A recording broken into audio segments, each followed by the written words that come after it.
In a burning forge, our main guy, Arhan, watches sparks fly as he swings a blazing hot chunk of metal, and the mood is already screaming bad omen. Seeing the killer glare in those eyes, you can tell this isn't some slice-of-life village story anymore. Before anyone can react, there's a brutal crunch like a hit that should not be survivable, and the heat explodes into a wall of fire. With the screen basically turning into pure flames, Arhan eats the sword.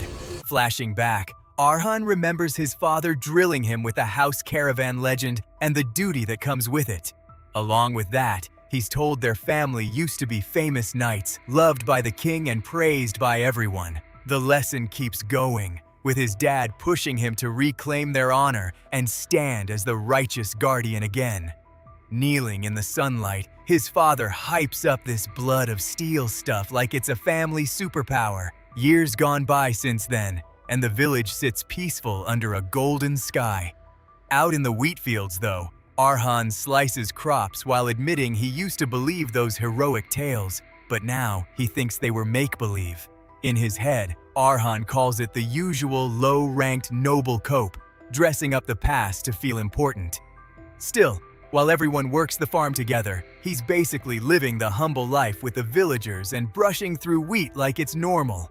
Wiping sweat off, he says his dad's story has even bigger holes, starting with the founder in the big portrait at the manor. That supposed ancestor doesn't even look like their family, and the heirloom sword looks way too clean to be centuries old. Even worse, Arhan finds that official records never even mention the founder's name, Arhan Caravan, which is super sus. After all that, he decides the whole legend is a made-up pride chain until someone snaps him out of it and calls him for lunch. While the villagers mess around, Arhan laughs it off, saying he doesn't care about noble respect as long as this place stays warm and close. With that in mind, he walks forward, thinking he loves this caravan life and enjoys being with these people every day. Then the vibe hard switches, showing happiness above and a dark, bloody underworld below, like fate is already writing spoilers. Blood drips down like it's mocking him, and a single drop hits with a quiet splash that feels louder than any scream. At sunset, Arhan heads to another village's market after the harvest, promising to grab things everyone needs. He even plans small gifts, like apples for Kun and a doll for Marino's kid, acting like tomorrow is guaranteed. Smirking with that future lord confidence, Arhan says he knows everyone's needs because he's the next lord, then rides off while the village waves him goodbye. As the wheat rustles under the orange sky, it feels calm in the way horror stories always start. Back in the village, people praise Arhan as a rare good noble and joke about who could ever be worthy to marry him. Mid-laugh, Kun gets sliced across the face out of nowhere, and Marino reaches out in shock as blood sprays through the air. While everyone freezes, the blood keeps flying, and the field gets painted like a nightmare. Through the red haze, a cloaked stranger strides in, basically announcing that this land needs to be wiped out. The villagers sweat bullets as the stranger keeps stepping closer, and one of them can barely ask who he is. Then the one speaks the village name like it's a death spell, and the air itself feels like it's about to break. Without warning, the stranger slashes, and the whole group gets shredded like they're NPCs in a cutscene. As he moves again, he repeats that Caravan must be erased from existence, and the aftermath turns into falling apples and a dropped stuffed toy. At night, the ground is littered with fruit and toys like a cruel joke, and Arhan stares, shaking and confused. Walking into the wreckage, he realizes something horrible happened to everyone, and the terror lands like a heavy doom stamp on his soul. Before he can fully break, the butler grabs him from behind and covers his eyes, begging him not to look. Choking on fear and tears, Arhan recognizes the butler's voice as the man explains the stranger came, said the erase from existence line, and it only took minutes. The scene rewinds through panic, showing villagers running while the mysterious man calmly follows like a final boss with no cutscene skip. With no mercy at all, he cuts down half the village and the destruction escalates into a full-on crash tearing through homes. Buildings crumble as the Swordmaster's power rips the town apart, and the butler holds Arhan tight while everything dies around them. Under the cold moon, the narration spells it out. Caravan was brutally slaughtered by an unseen calamity, and Arhan can only scream behind that hand. By the end, the entire village is just a burning sea of fire, and all of this happened because of a single Swordmaster. If you're still here, then the story's worth it. Leave a like, subscribe, and let's keep going. Under a cold, full moon, the Caravan mansion sits quiet, like it has no idea what just happened inside. But once the doors are open, the hall is a slaughterhouse, and the survivors step through blood like they're walking in a nightmare. In the middle of it all, Arhan stands frozen over a body, staring down like his brain can't accept what his eyes see. Caught off guard by the shock, his face twitches hard, like the sound of the massacre is still ringing in his head. With his hands shaking, he drops toward the floor, his eyes wide as he realizes he might be next. Not understanding anything, he clutches his head and cries out, the panic exploding out of him. Then, hearing someone call his name, he turns fast, tears hanging on his chin. Seeing his mother rush in, Arhan can barely speak, like he's scared she might vanish too. Before he can move, she throws her arms around him and holds on like she's saving him with pure will. As she squeezes him tight, she tells him she's relieved he's alive, and Arhan tries to breathe again. Even with that warmth, his fingers still tremble against her back, like his body refuses to calm down. For a moment, he feels safe, but then the awful truth hits him that this comfort is only temporary. From behind them, someone approaches, and Arhan's eyes snap open as dread crawls up his spine. In the bloody silence, his father breaks down, repeating why over and over, like the word is all he has left. The question keeps echoing, and you can feel it. This tragedy isn't done taking things from them. The white-haired Swordmaster who wiped out Caravan appears, and he spares the parents only to leave a cruel promise about returning soon. With that promise hanging over them, the meaning becomes clear.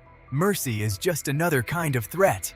Facing the burning sky, the Swordmaster warns them to leave the land with everyone if they want to live. Still kneeling in the wreckage, Arhan's father grips his sword and asks why, his teeth clenched in shame. Finally snapping, he demands to know what they ever did to deserve this. Like the pain has turned into anger. Staring up at the Swordmaster, he begs for an answer, while Arhan's mother stays behind him, shaken but steady. After a long pause, the Swordmaster starts to speak, as if even he is choosing his words carefully. His red eye narrowed, and he uttered that he was only following orders. With the Swordmaster's strange words left behind, the ruined village becomes a place people can't stay in anymore. Soon, the survivors begin leaving one by one, packing up with scared faces and moving like ghosts at dawn.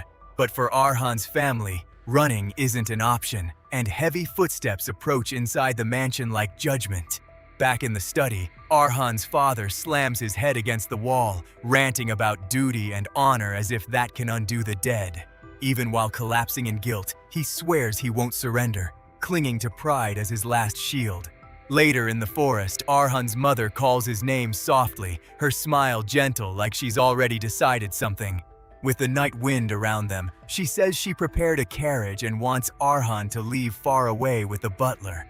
Hearing that, Arhan panics and insists she and his father must come too, believing he can still fix this.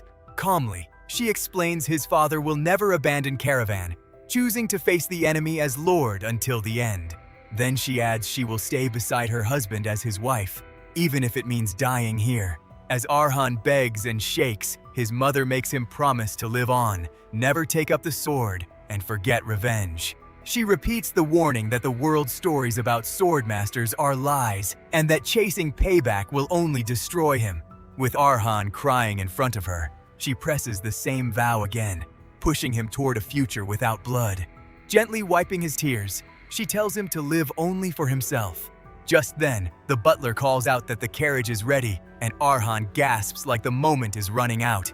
Turning to the butler, she entrusts Arhan to him and orders them to go as far as possible before the Swordmaster returns. Without wasting time, the butler grabs Arhan's arm, and Arhan screams for his mother to come with them. She closes her eyes at his shout, holding her face steady even as it clearly hurts. While the butler drags him away, Arhan keeps reaching back, and his mother replies with love, her voice like a farewell. As distance grows, Arhan's scream fills the forest, and her final words land like a knife in his chest. The last thing he sees is her standing alone under the moonlight, framed like a memory he can't keep. Back inside, Arhan's father staggers through the study, the thuds and blood on the shelf showing how far he's fallen. With each step, he slams himself again, like pain is the only punishment he believes he deserves. Leaning close to the stained wall, he pauses, eyes empty, as if he's already halfway gone. Then Arhan's mother appears behind him and embraces him, telling him he doesn't have to suffer alone anymore. In a blank, quiet space, the two stand together like they've chosen to face the end side by side. Meanwhile, the carriage waits under lantern light, the butler holding the reins like he's trying to outrun fate. Looking back, the butler speaks to Arhan with a tired kindness, telling him to endure this heartbreak. As the horse shifts, he calls the Swordmaster a calamity, something normal people can't fight. He warns that only by accepting the tragedy can Arhan ever move forward toward the future.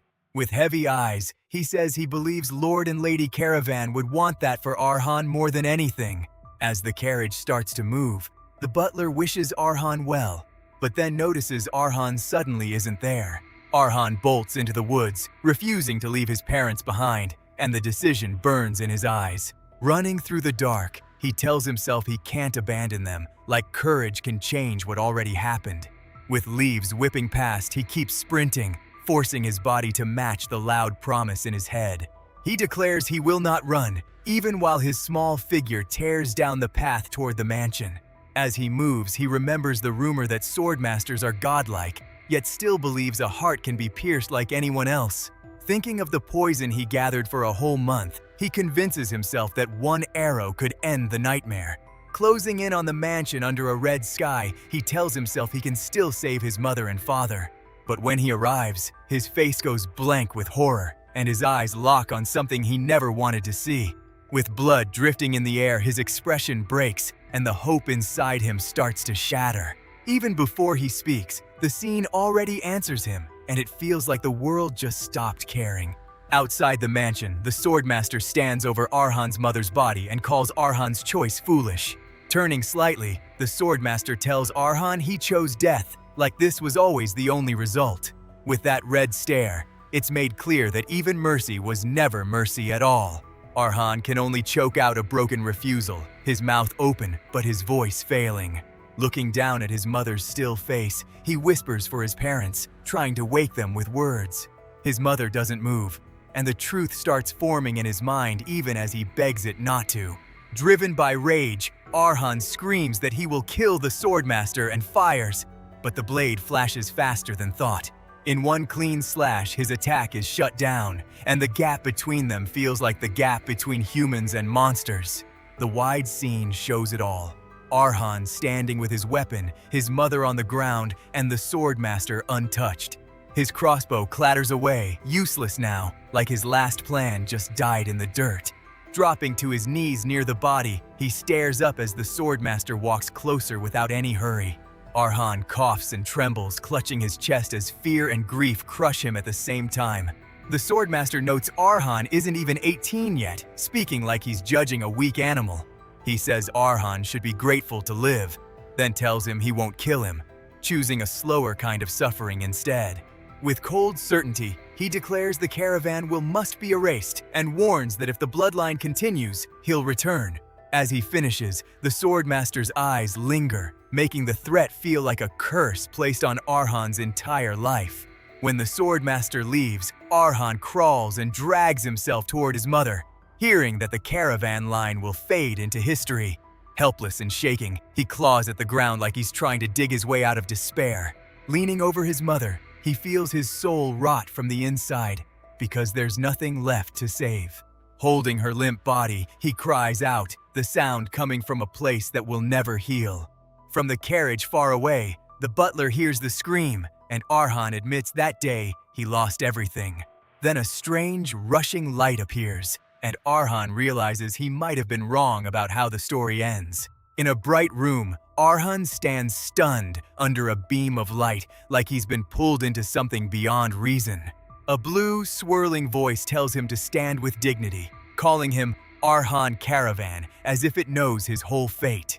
The energy floods the room, and a glowing figure appears, addressing him as a noble descendant.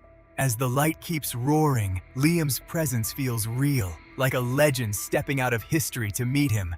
A year after burying everyone he lost, Arhan spends every night sharpening his hate and building a plan for revenge. Out of the blue light, the legendary founder of House Caravan reveals himself, treating Arhan like a true descendant. Seeing this fairy tale standing before him, Arhan realizes the myth is real and the founder's presence is overwhelming. Outside, rain slaps the window like the world itself is warning him to wake up. As water drips down the glass, Arhan remembers hearing that heavy trauma can make people see things. Clenching his fist, he tries to ground himself while the thought of hallucinations keeps creeping in. Even if illusions can happen, Arhan tells himself this figure feels too vivid to be fake. The glowing man senses Arhan's shaky heart right away and speaks like he's been waiting for this moment. Leaning in, the founder presses Arhan on whether he's lost his mind or is just stunned to meet an ancestor from myth. Arhan flinches at the direct hit, not sure if he should run or bow. With careful words, Arhan asks if this is real and if the man is truly the founder of House Caravan. Still doubting, Arhan demands to know if the legend is actually Liam Caravan, the greatest swordmaster of all time. Stepping closer, Arhan asks why Liam never showed himself before, especially when the family was dying. Finally snapping, Arhan lets out all the rage he's been holding back for a year. With his eyes burning, he repeats the question louder, demanding why help never came sooner. Liam stays calm, arms crossed, like he expected that anger and respects it. Instead of apologizing, Liam says he waited because he needed to see true conviction, since revenge demands you throw everything away. He reveals he's been watching Arhan train for a whole year, even while knowing Arhan's sword skill was still weak. In a grand image of the heavens, Liam explains that among all superhumans, Carlos stands at the top, and warriors like him are rare even in war eras. Back in the stormy present, Liam says nobody alive can slay Carlos now, and time will only make him greater. That line hits Arhan like a punch, leaving him stunned and almost breathless. With wide, empty eyes, Arhan admits he already knew the road was long, but hearing it might be impossible shakes his whole reason to live. His mind spirals into the worst fear, that he'll just watch the man who ruined him keep playing hero, while Arhan stays helpless again. A flash of past pain floods in, bringing him back to the moment he once couldn't save anyone.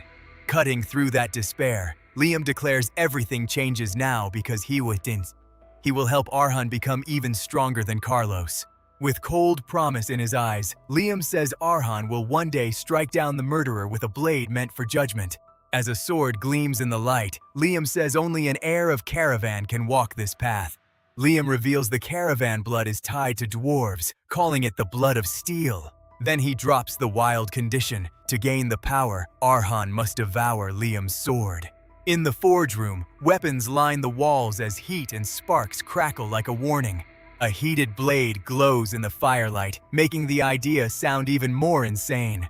From above, the forge looks like a trap, and Liam states plainly that Caravan blood is part dwarf. Arhan's face tightens with fear and disbelief, but his eyes still refuse to look away. With embers floating around him, Arhan pulls the burning sword up from the flames, forcing himself to hold steady. Standing beside him, Liam explains the ability was passed down from him as a half-dwarf, like a secret weapon in their veins. He adds that dwarf traits may not show outside, but the blood carries something special inside the descendants. Surrounded by swords, Liam calls it a special ability that lets the heir consume blades and inherit the old owner's memories and powers. He says that power is why House Caravan kept producing swordmasters and gaining fame across generations. Arhan can barely process it, thinking eating a sword sounds ridiculous even with dwarf fire affinity. As he grips the weapon, Arhan admits it all feels absurd and confusing, like the world turned upside down. Still, he decides the truth will show itself in the result, and he can't afford hesitation anymore. With raw resolve, Arhan begs Liam to teach him how to devour the sword. In the heavy red air, Liam says the method is simple, like it's the most normal thing ever. He instructs Arhan to heat the blade until it becomes molten, turning steel into something the body can take in. Then comes the final step, and Arhan moves in, ready to devour it despite the danger. The heat blasts his face as he opens his mouth, and the hiss of burning metal makes his fear spike. Even while thinking it might be a nightmare or a spell, Arhan clings to the idea that this is his one thin thread of hope. With his eyes wild, he swears that if there is even a sliver of hope in this despair, he will grab it with both hands. He bites down hard, crunching into the molten blade, and the pain hits like fire exploding in his skull. With no time to breathe, he keeps biting through the burning metal, forcing himself not to stop. Flames surge around his mouth and hand as he screams through the pain, feeling his body cook from the inside. The burning only gets worse, and each breath feels like swallowing fire while his nerves scream non-stop. A wave of heat blasts outward, and Arhan's body jerks as the power fights its way into him. He howls until his throat is raw, trapped in a storm of fire and agony that refuses to calm down. From far away, his screams echo while the flames swallow his silhouette like a sacrifice. At last, something clanks to the ground, like a piece of the blade falling away as the process continues. Then Arhan's whole body snaps back, like the force inside him yanked his spine and rewired his muscles. Curling on the stone floor, he twitches and turns while the last glow fades near the fallen weapon. Gritting his teeth, he fights to stay conscious, sweating like he just survived a furnace. A tear slips from his strained eye as a single word repeats in his head, telling him not to forget why he's doing this. In his mind, the massacre returns, bodies scattered in blood, and Arhan stands there haunted by the memory. His hand trembles in the air, fingers curling like he's reaching for someone he can't save anymore. Dragging himself up, Arhan starts biting again, swearing he will do it even if it kills him, because he has to reach that level. With each brutal crunch and chomp, he keeps devouring, refusing to let pain decide his future. The chewing continues in a savage rhythm, and the vow in his heart grows louder than the flames. With molten shards falling from his mouth, Arhan swears that no matter what, he will become a Swordmaster and kill Carlos. Morning looks calm outside the old building, with birds chirping like nothing is wrong at all. Out of nowhere, Arhan jolts up screaming, grabbing at himself like he just escaped death. Still shaking and out of breath, he realizes he is somehow alive and it makes no sense. Checking his body, he finds no burns at all, even though the memory of swallowing red-hot metal still feels real. Trying to call it a dream, Arhan panics when he remembers the sword should not have vanished like that. Looking down, he sees only the handle left behind, and the shock hits him even harder. Before he can think, Arhan hears a calm voice praising his stubborn will, and he freezes. Blue light swirls in the room as the presence speaks again, sounding way too real to ignore. Liam appears in the glow, explaining that many ancestors failed because the pain was too much. With a stern look, the old man asks if Arhan finally believes the legends his father told him. Hearing the figure insist he is not an illusion, Arhan can only stare in stunned silence. Liam accepts the respect and is honored as the great forefather of the Caravan line. Smiling, Liam tells Arhan to just call him Master, acting oddly casual for a legend. As Arhan agrees, Liam says everyone who learned from him did it this same way. Remembering his father's pride, Arhan asks if he truly inherited the power from devouring the blade, yet he feels no different. The question hangs in the air, and Arhan waits for proof that the change is real. Even while repeating the thought, Arhan's doubt grows because his body still feels weak. Clearing his throat, Liam admits there is a complication and that Arhan has a real problem. Caught off guard, Arhan asks what Liam means, because the plan sounded perfect. Liam explains Arhan's bloodline is diluted, so the ability to absorb a blade's strength has become much weaker. With the blue storm spinning, Master bluntly says absorbing his blade's essence is impossible in Arhan's current state. Suddenly, Arhan's chest reacts like a dark hole opening, and even he looks shocked by it. After taking it in, Arhan accepts the bad news with a calm answer that surprises Liam. Liam leans in, testing him, and asks if that is truly all he has to say. Instead of whining, Arhan admits his body is lacking, yet he smiles like he already found a new route. Hearing Arhan mention another path, Liam repeats the phrase, curious where the kid is going with this. Thinking fast, Arhan points out that impossible right now means possible later, if he finds a blade that fits his limits and grows stronger. Liam's eyes widen slightly, like he did not expect this much logic from a frail kid. With a grin, Liam praises Arhan's cleverness, calling it already at a Swordmaster's level. Not wasting time, Liam says they should start by consuming a blade with lots of wear and tear. At sunset, Liam leads Arhan to a huge scrap dump, saying this is where they will find old, worn-out weapons. Standing in the middle of the wasteland, Liam declares he will choose an appropriate blade for Arhan to devour. Looking around the piles, Arhan calls it dreary, while Liam jokes that dark mages would love a place like this. Liam explains that junk from the slums ends up here, from scrap metal to broken weapons nobody wants. Liam says this is the best place to meet the conditions, then recalls starting the same way in bloody battlefields with weapons still stained. He keeps describing the brutal past, making it clear that devouring blades was never meant to be pretty. Even now, Liam's memories paint the scrap like a graveyard of war, full of broken spears and ruined steel. Hearing the story, Arhan realizes Liam once devoured as many blades as possible just to survive. Turning away, Arhan repeats the point of it all. Get stronger or die trying. As Liam says the scrapyard reminds him of those days, his gaze sharpens like he just sensed something. Liam adds that in that kind of slaughter, lives vanish without a trace, but some leave behind a strange, radiant light. A golden gleam suddenly pierces the junk piles, like a treasure calling out from the dead. Liam locks onto it instantly and says he found what they came for. Pointing straight at the glow, Liam orders Arhan to fetch that second sword and devour it. The command is repeated with no room to argue, making the blade feel like a test more than a gift. 1 month later, the scene shifts to a deserted village and an empty manor, with Liam assuring Arhan nobody is around. Inside the dark hall, footsteps echo as a small group moves carefully through the silence. Arhan guesses the place looks like it belonged to nobles, then dismisses the idea of dark mage traps since they would be dead already. From above, the intruders spread out, thinking this manor is occupied by disgraced nobles they can rob. The bald thug shouts that a noblewoman must live here, sounding excited like he struck gold. He holds up a neat dress, shocked it looks freshly folded, like someone still keeps the place in order. Getting creepy fast, he sniffs the dress and says nothing beats a woman's scent. Another thug demands a turn, but he trips and slams to the floor in the middle of his own nasty joke. Before they can keep messing around, Arhan steps in and tells them to stop, forcing the whole group to turn. From the dark doorway, Arhan walks forward alone, calm enough to make the room feel colder.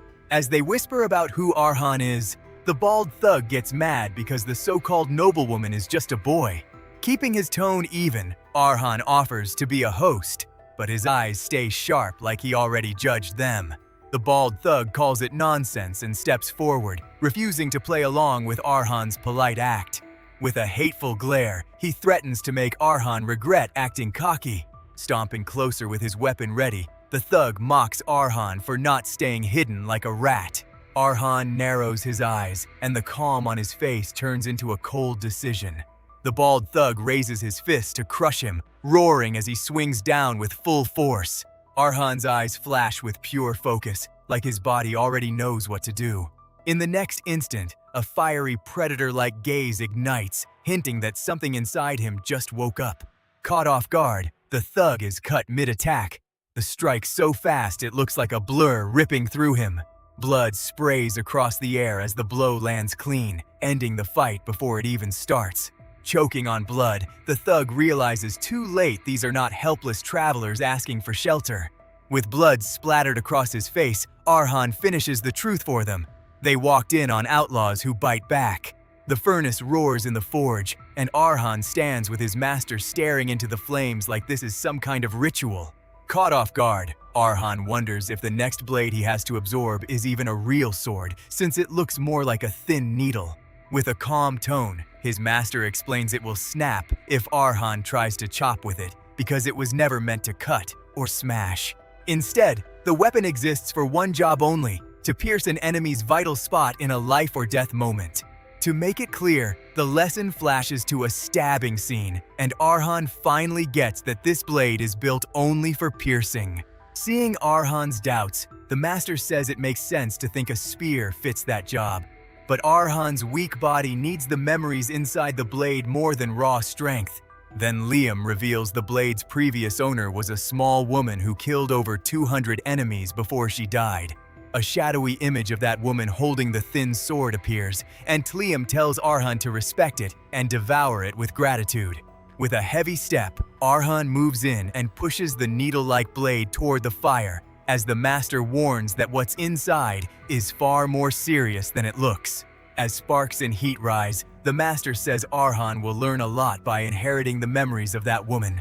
The story snaps into the woman's past, where Mary wakes up at 10 years old after her home burns, and everything in her life changes. Not long after, she hears her parents were burned so badly they could not be recognized, and that she alone survived by a thin margin.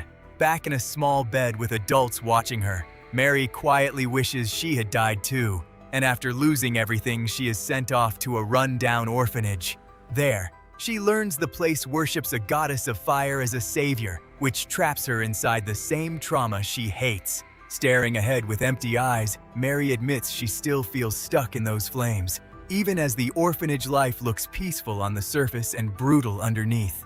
During prayers, other kids whisper about her scar and call her cursed, until the cruel words pile up and label her a monster.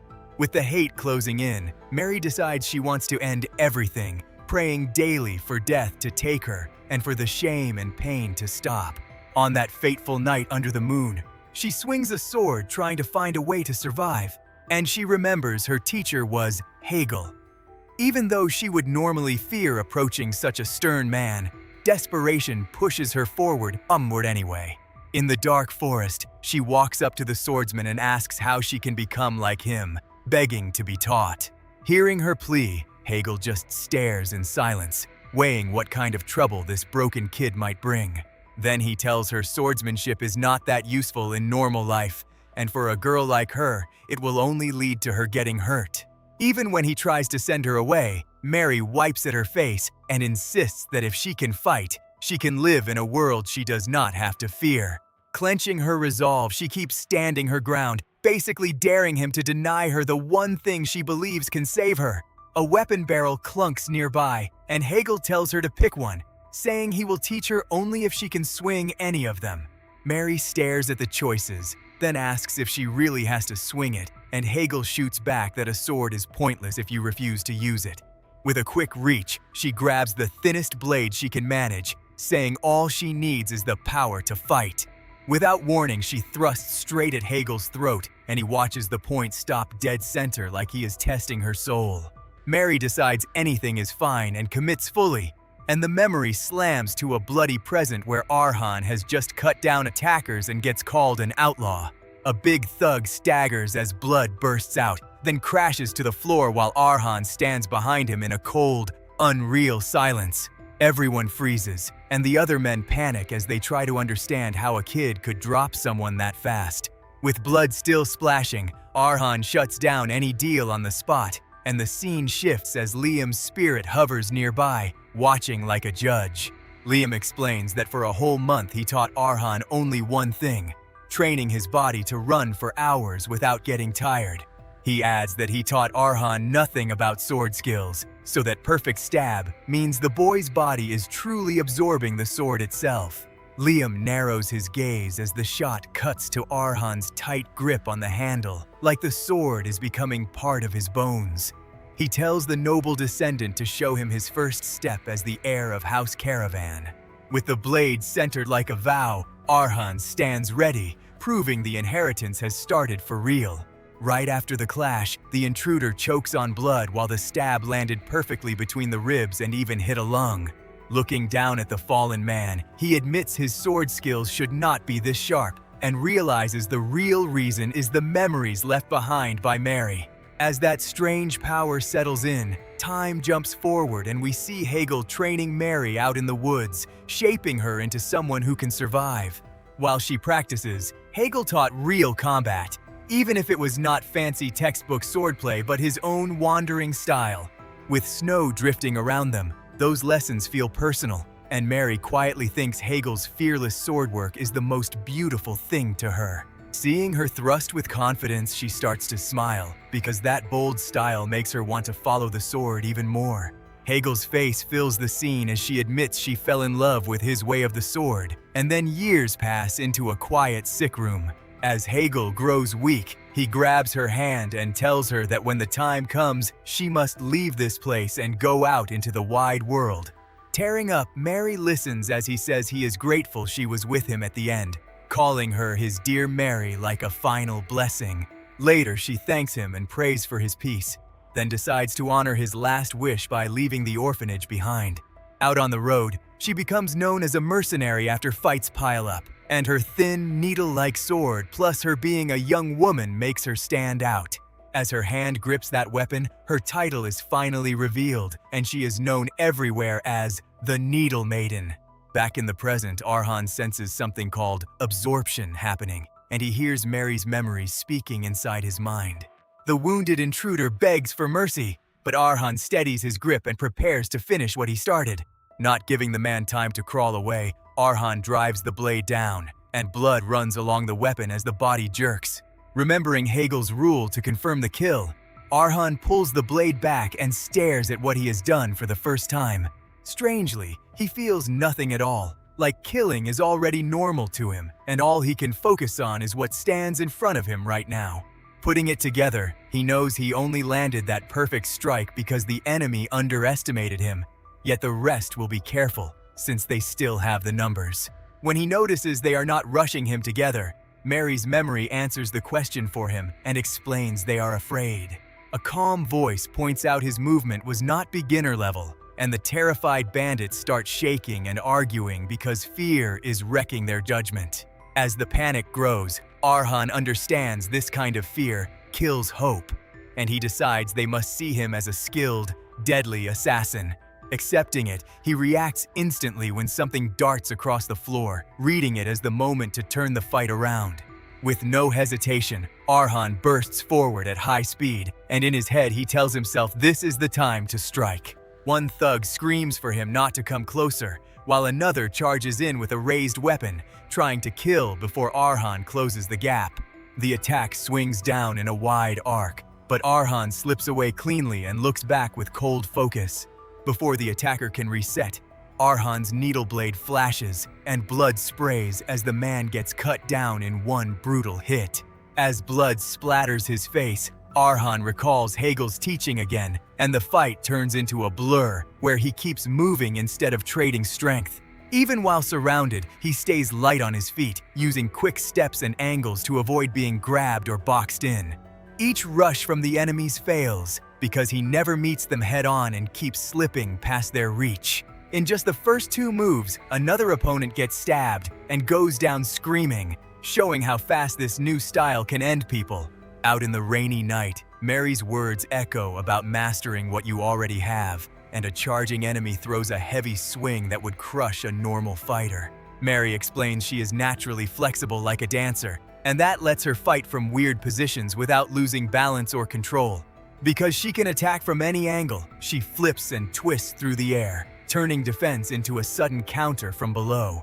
Her rushing strike makes a brute's eyes go wide, and he twitches as the hit lands so clean he barely understands what happened.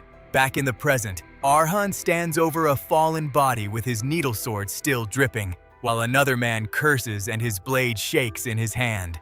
The last thug trembles so hard he can barely hold his weapon. As the shaking continues, the fear sharpens into one word in their minds, and Arhan's shadowed face with that strange glowing eye seals it as the scene cuts off. Under the moonlight, the forest stays dead quiet until the ground starts taking hits like someone's rage training in secret. When Liam presses the kid, Arhan looks like he's trying not to fold from nerves. Liam basically roasts Arhan for having no real stamina even after swinging a sword all day, then points out how sad it is that 4 random thugs almost ended him. With that cold teacher energy, he says a caravan only gets strong when their life is actually on the line. Arhan admits Liam's lessons were real, and the fight unlocked Mary's memories in his head like a flash drive finally reading. Because of that, his body starts moving cleaner, and he starts understanding the heart that made Mary stand up to the world. Putting it together, Arhan realizes Liam meant he'd grow stronger the more he connects with the sword's former owner, and that absorbing a sword has a true power to it. Hearing this, Liam calmly says he doesn't lie about sword stuff. Without sugarcoating, Liam warns that what comes next will be non-stop suffering, making today's trial look like a warm-up. Still, Arhan clenches his fist and says he'll walk any path if it means one day killing Carlos. With determination in his eyes, Arhan vows his resolve to his master. Fast forward to the next morning. Arhan is doubled over, lungs burning like he's run a marathon. He looks up to find Liam watching him, cool and silent. Then, the real lesson hits because Arhan is literally clinging to a cliff while rocks crumble and birds circle above like they're waiting for a fail compilation. Even hanging there, he questions what the right path even is. From above, Liam notices Arhan's determination fading and says doubt is creeping back in again, but also admits that skeptical thinking is kind of Arhan's default setting. After that, he says he'll explain later, and for now, he'll give Arhan the knowledge he wants.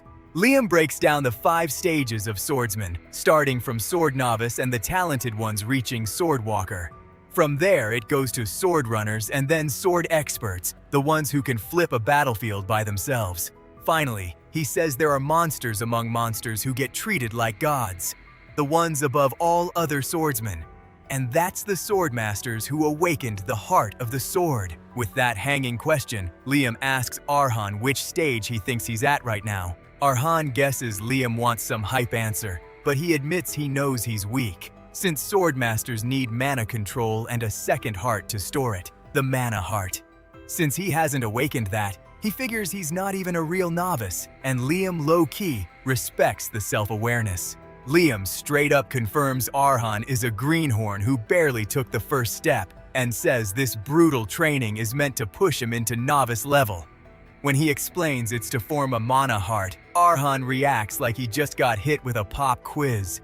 To make it simple, Arhan says even noble ladies with basic sword lessons can awaken a mana heart through easier methods. Hearing that, Arhan mentions that nowadays people can just drink an alchemist potion to get one. He adds you can also have a walker-level swordsman transfer mana to help you sense it, basically a paid shortcut. Still shaking on the cliff, Arhan asks why he has to suffer through extreme training when easier options exist. While his grip starts slipping, Arhan admits he honestly doesn't get it. Liam agrees forming a mana heart isn't that complex, and says there's nothing wrong with using common modern methods. But then Liam drops the real catch. Caravan blood is built for the power of steel, a what in a normal body can't hold he needs. To reach Swordmaster, Arhan has to develop the right kind of heart for his body, the heart of steel. And Liam says there is only one way to achieve that, and that is to put yourself in peril so that your body will necessitate a mana heart on its own. Then Liam reminds him that even among his descendants, only a few ever finish that nightmare training. But those who survived and conquered that training eventually became swordmasters.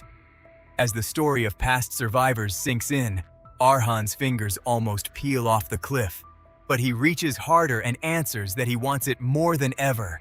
That's the moment his resolve snaps back into place along with his grip. With a smug grin, Liam repeats he doesn't lie about sword matters, then says the mana heart Arhan awakens will be unique. Even the cliffside looks like it's agreeing, with light and debris drifting like the world is watching. Night rolls on, and the scene shifts to Campbelltown in the eastern Verdi region. Inside, people start gossiping, asking if anyone's heard the rumors about Caravan Village to the west.